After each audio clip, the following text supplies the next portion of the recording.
Oh, I'm really quite scared. Get out of here! Oh, It's dangerous. Yes, but Do you have exit here? No? help me. Hong Kong, one of the most densely populated and economically developed cities in the world, is a symbol of success and prosperity. However, we are going to show you the reverse side.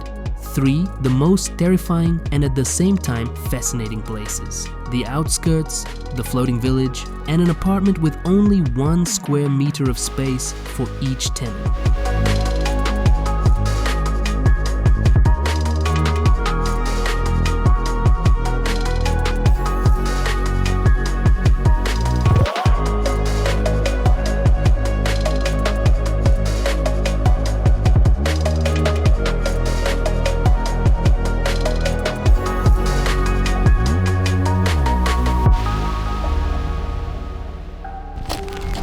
Now we are at one of the last squatter settlements. It's a village called Chungking.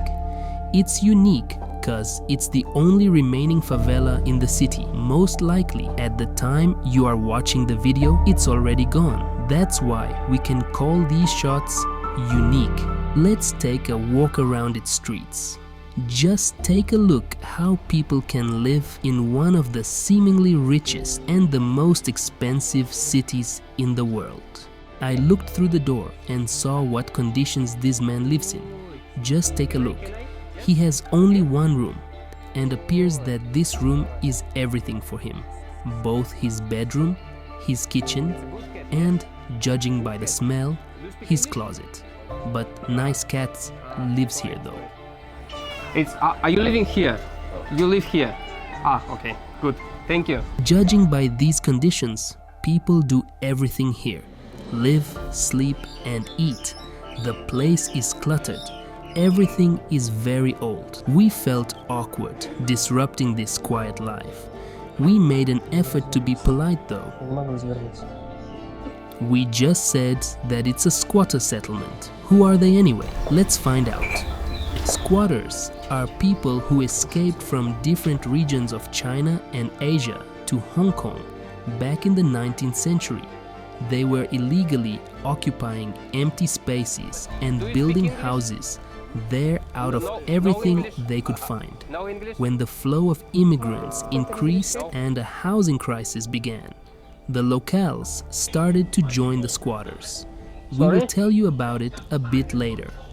This way, favelas formed in different parts of the city. Up to 1 million people in total lived in them. We walked around a bit. Some of the locals told us that soon everything would be destroyed here, but it was unclear where the locals were going to go. But later, we even saw a diner and came in. Tea? what kind of tea? Tea?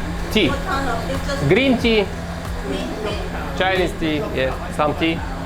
Black tea, green tea, Black tea, some tea. milk tea, No milk, no milk. At some point, we decided to leave the outskirts and started to look for a way out. But we couldn't find it, and we felt very unsafe. Ой-ой-ой. It's okay, you know, it's okay. Oh, I'm really quite scared. Get out of here! Oh, It's dangerous. Yes, but Do you have exit here? No? help me. No, he's definitely looking at me. Are you shaking all over, Vika? It's okay. Okay, relax, Vika. Why are you shaking? Everything's fine. That's it. It's okay? it's okay. It's time to get acquainted with those who see us for the first time. We are fun and easygoing guys with a rough English accent. But we travel all around the world, visiting everything from luxury hotels to the most remote corners in the world. We have more than 15 years of filming experience, and we are happy to share the beauty around us with you. Join us, you'll love it. We promise. Now let's move on. This is a city of surprising contrasts. Everything is so dense and multi-layered here. Gorgeous skyscrapers and at the same time, beggars on the streets. Of course, if you compare it to the United States, everything is quite decent here. But this city has some interesting features and we are going to talk about them. Hello? Excuse me? Do you speak English? Are you living here, yeah? Oh my god. There is so little space on land that some people decide to live. On the water, yes, there's a whole village that started as a small bay. It's called Aberdeen, and we went to explore it. But in order to walk around this village without ground, you are going to need a boat. That's why we decided to make a deal with this lady captain, so that she conducted an excursion for us. It was not easy. We communicated with her through a Chinese-English translator. This harbor seems like a usual harbor. A lot of fishermen boats, ships, but as soon as we came closer, it became obvious that these were the real water outskirts. There's a really strong contrast in this place. There are spots where very expensive yachts are parked, and right next to them are these boats, I don't know what else to call them, where Chinese and Hong Kongers actually live.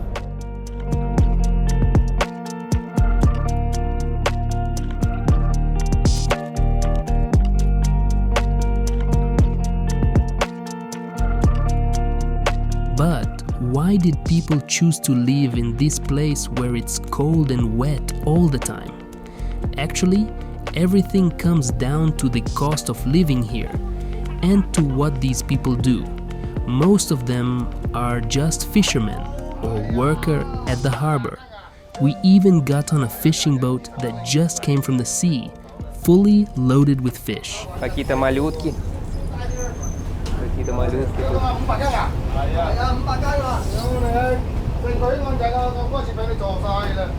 Can you imagine that the cost of living on land at least $1,500 a month? If you want to buy an apartment, the cost of a 10 square meter can be up to 1 million. No fisherman would be able to allow this. While making a boat, your apartment is much cheaper. The advantages are there's always fresh air around. You can always find food. And what's more important, there's a lot of free space. A lot more than in most of the apartments on land. And it's cheap. But you don't have the benefits of civilization, like water and electricity supply. You don't have a mailing address, and you are under a huge risk when there's a typhoon.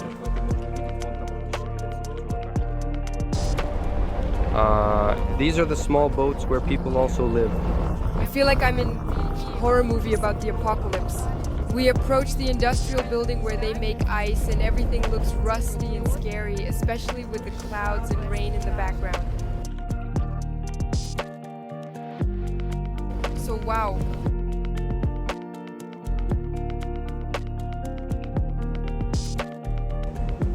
Sorry.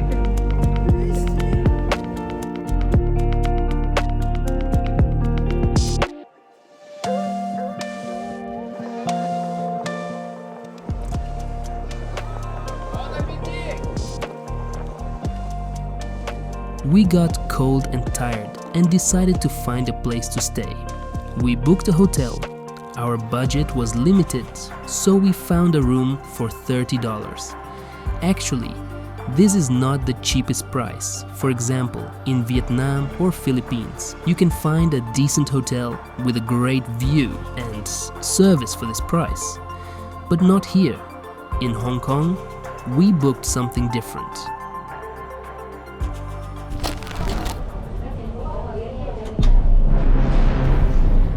They have strange elevators, one for the even floors, the other for the odd ones.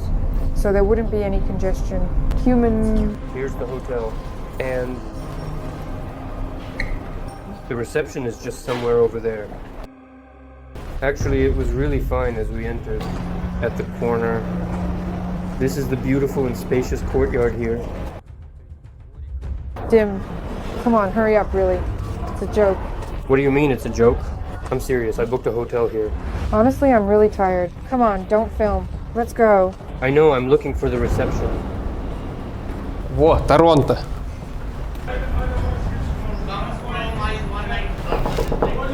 How much pay the amount you give us? Oh my, yeah, today price is 600 one night. Very high price today. We are not booking for today. I We give book you for 8 days. And it's already done. Just give me 10 minutes, okay? 10 Okay. minutes. Yeah. What are you going to do? Please stop the record. No. What We you have a recording reservation? in here? For what? Oh, show me. Come on. No, you just go there. You want to Moment. Website. Yeah. Because I understand there's something wrong with you and It's okay. He can Yeah. take Don't record here. Just do Not allowed. Do this. Dima has suggested that I use the shower today, which is located in a cozy corner of the house. It's a modern shower with sleek fixtures and a comfortable space, perfect for washing up and refreshing myself after a long day. In short, we don't have any housing. I think that, even if everything were really, really okay, Vic, you wouldn't want to live there, right? I wouldn't. It was a bit later that we found out that these were the Chungking Mansions. Despite its beautiful name, it's yet another troubled region of the city. There are 5 towers in one huge building. It was built in 1961. Outcasts from all over the city live here because the rent is very low. There are about 2,000 rooms on 17 floors. Up to 4,000 people go through them in one day. In the halls of these mansions, they sell illegal goods and services. They say there are a lot of illegal groups and drug dealers here, and you can easily get a fix.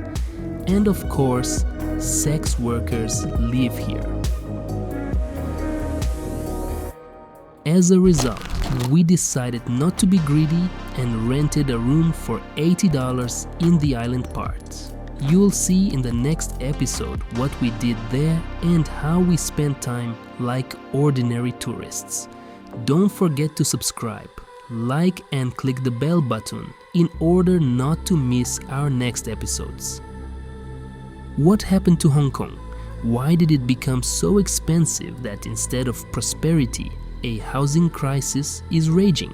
It happened here due to a limited amount of ground to build on, high population density, and huge demand for property.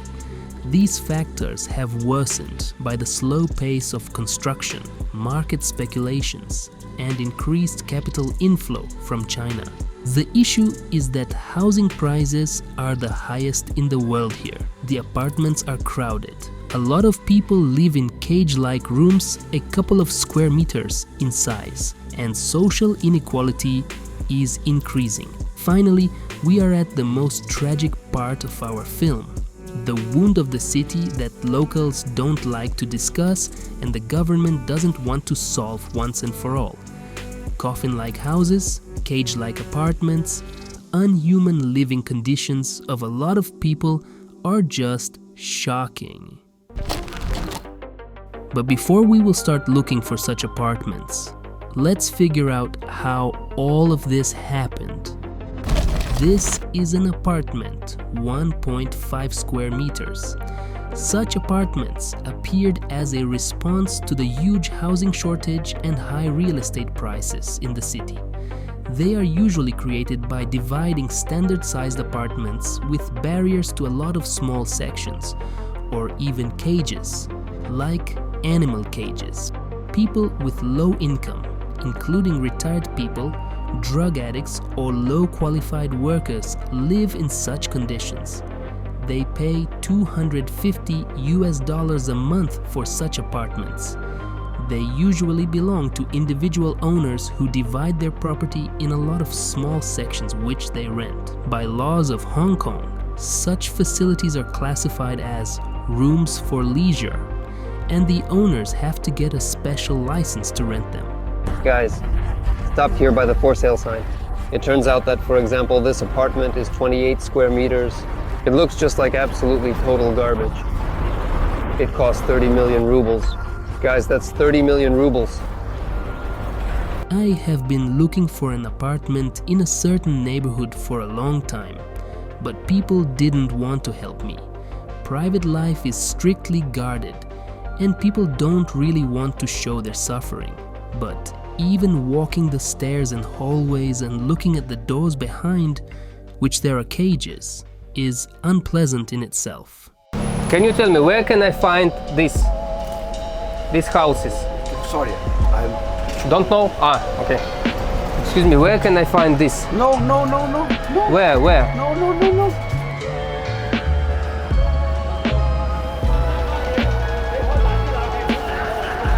Can you help me? Where can I find this house?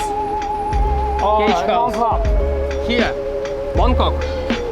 Straight. Ah, second right. Yeah, second right. Ага. Right or left you choose. Непросто. Вообще непросто.